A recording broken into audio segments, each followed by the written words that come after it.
untuk hari Kamis Putih berdasarkan Injil Yohanes bab 13 sampai 15. Paskah Tuhan kita Yesus Kristus dirayakan secara sakramen dalam 3 hari dari Pekan Suci, Jumat Agung, penderitaan dan kematian, Sabtu Suci penguburan, dan Minggu Paskah kebangkitan. Semua yang terjadi selama 3 hari ini dinamakan misteri Paskah, yaitu penderitaan, kematian, dan kebangkitan. Norma-norma universal tentang tahun liturgis menjelaskan bahwa Triduum Paskal dari penderitaan dan kebangkitan Tuhan diawali dengan perjamuan terakhir dari Tuhan. Teks Injil yang dibacakan pada hari ini atau pada malam ini adalah bagian wejangan terakhir Yesus di dalam Injil Yohanes sebelum Tuhan Yesus meninggal dunia atau sebelum dia dimatikan musuh-musuhnya. Teks Injil berawal dengan kalimat berikut ini. Sebelum hari raya Paskah mulai, Yesus telah tahu bahwa saatnya sudah tiba untuk beralih dari dunia ini kepada Bapa. Sama seperti ia senantiasa mengasihi murid-muridnya, demikianlah sekarang ia mengasihi mereka sampai kepada kesudahannya. Ayat ini di dalam Injil Yohanes sangat agung. Ayat ini merupakan pembukaan dan ringkasan padat bagian kedua dari Injil Yohanes, yaitu bab 13 ayat 1 sampai bab 20 ayat 29. Di sini ditekankan bahwa saat Yesus sudah tiba dan Paskah Tuhan Yesus.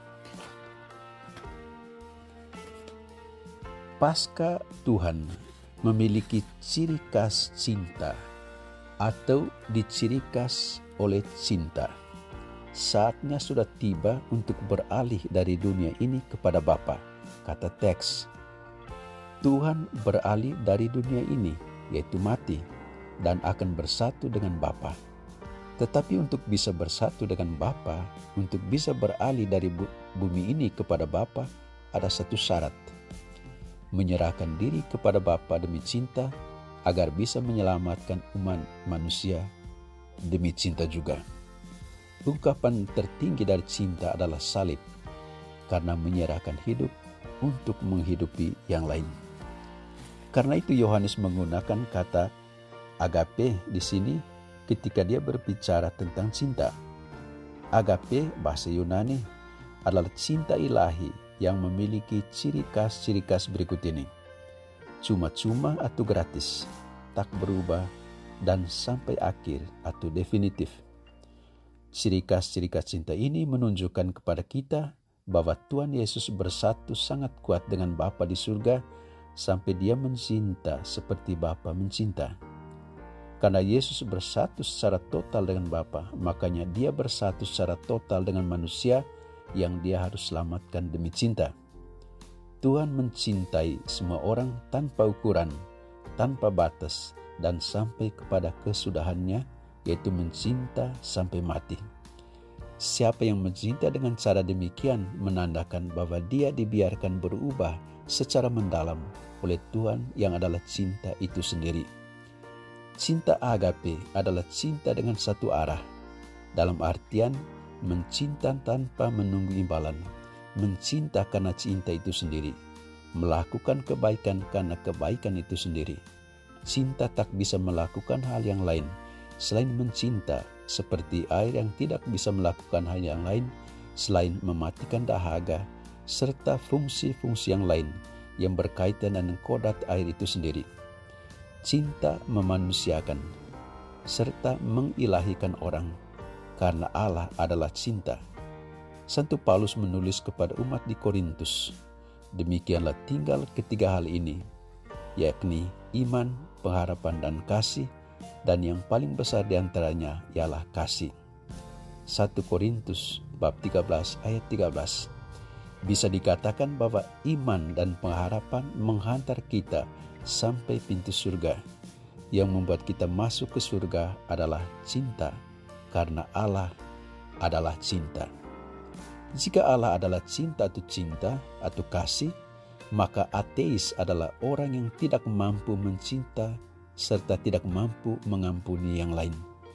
Orang boleh menyebut dirinya ateis, tetapi jika mencinta seperti Yesus mencinta, dia adalah milik Tuhan.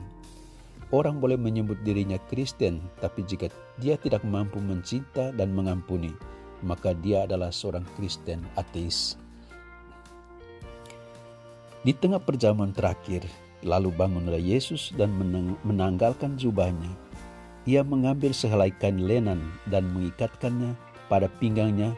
Kemudian ia menuangkan air ke dalam sebuah basi dan mulai membasuhi kaki murid-muridnya. Ada beberapa hal khusus yang menarik perhatian kita dari teks ini. Pertama, menanggalkan jubah. Apa artinya?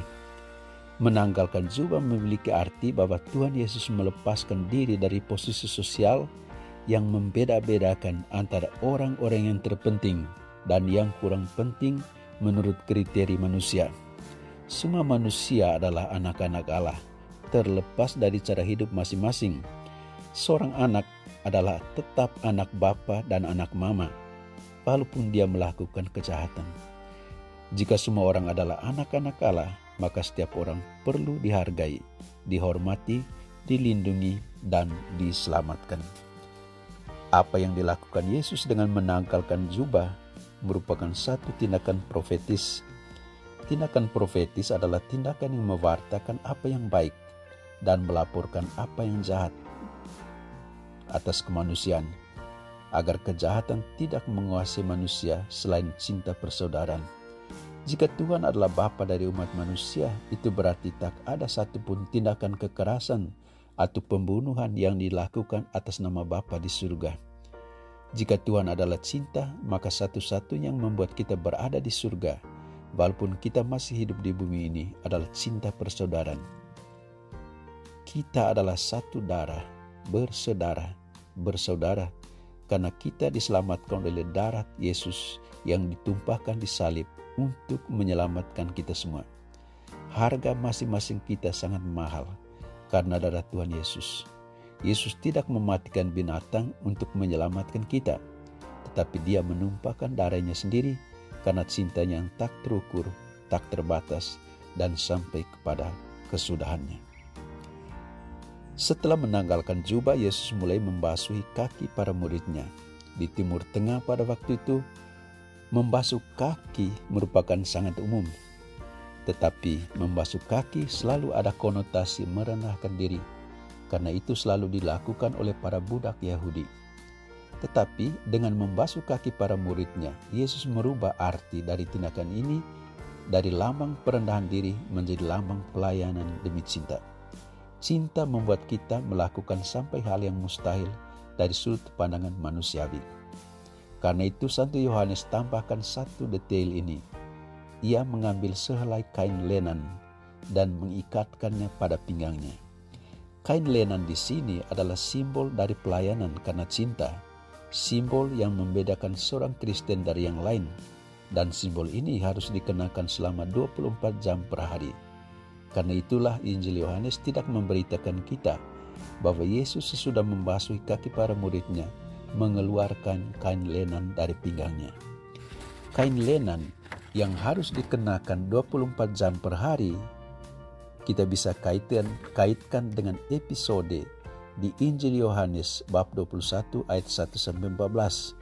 Di teks ini diberitakan bahwa Petrus dan teman-temannya pergi menjala ikan, tetapi tak satu pun ikan yang mereka tangkap. Ada satu detail di episode ini yang menarik perhatian kita. Petrus diberitakan bahwa dia tak berpakaian atau telanjang. Ketika murid yang dicinta Tuhan mengatakan itu Tuhan, maka Petrus mengenakan pakaiannya sebab ia tidak berpakaian lalu terjun ke dalam danau. Biasanya kalau kita terjun ke air tak perlu berpakaian. Pakaian yang dikaitkan di sini adalah kain lenan pelayanan karena cinta. Mengapa misi Petrus tidak berbuah atau tak satu pun ikan yang ditangkap? Jawabannya bahwa Petrus tidak mengenakan semangat pelayanan karena cinta di dalam menjalankan misinya. Terjun dalam air atau dalam danau di sini melambangkan misi. Pada waktu Petrus menyadari kehadiran Tuhan, ia lalu mulai mengenakan kembali kain lenan pelayanan karena cinta. Selain itu, Petrus diawasi kembali bahwa jika tidak melayani karena cinta, maka ia tak bisa mendapat bagian dalam aku, yaitu berada di luar keselamatan. Di episode inilah Petrus baru pahami apa yang dikatakan Tuhan pada saat membasuhan kaki. Apa yang kuperbuat, engkau tidak tahu sekarang, tetapi engkau akan mengertinya kelak. Kata Yunani diakonein yang diterjemahkan sebagai melayani, berarti melayani meja makan pada waktu perjamuan. Siapa yang melayani orang lain dalam perjamuan memiliki arti memberi hidup lewat makanan dan minuman. Melayani adalah membawa orang kepada hidup. Melayani artinya menyentuh dan membangkitkan hidup yang ada di setiap orang. Melayani adalah vital dalam artian membuat yang lain hidup. Melayani memiliki karakteristik menyelamatkan. Karena itu, ketika saya melayani, sama sekali saya bukan merendahkan diri, melainkan membangkitkan hidup yang ada di dalam diri orang yang saya layani. Teks Injil hari ini atau malam ini tidak mengatakan siapa yang pertama yang kakinya dibasuhi Tuhan. Itu menandakan bahwa Yesus tidak mengistimewakan siapapun. Yesus mencintai setiap orang dengan cinta yang sama. Karena itu dia melayani setiap orang tanpa pembedaan. Cinta sejati tidak membedakan. Cinta karena mau mencinta tanpa imbalan. Sesungguhnya pembasuhan kaki melambangkan seluruh misi Yesus, penyerahan diri secara total kepada Bapa dan kepada umat manusia demi cinta. Cinta Tuhan adalah cinta yang menyelamatkan.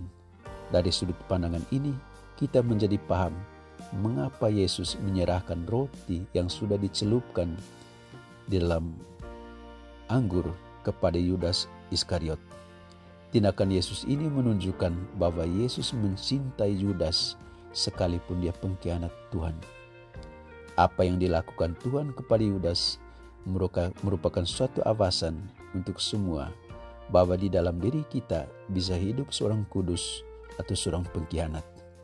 Tetapi Tuhan selalu memberi kesempatan sampai menit yang terakhir dari hidup kita agar kita bertobat dari pengkhianat kepada orang Kristen sejati yang memiliki kemampuan untuk mencinta dan mengampuni sesama.